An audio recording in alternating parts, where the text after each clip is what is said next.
Ciao ragazzi, buongiorno. Buongiorno, buongiorno.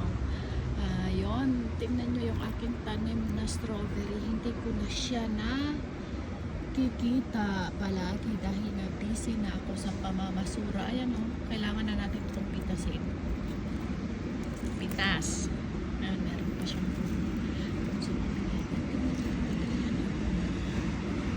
dito. Ayun. Ay.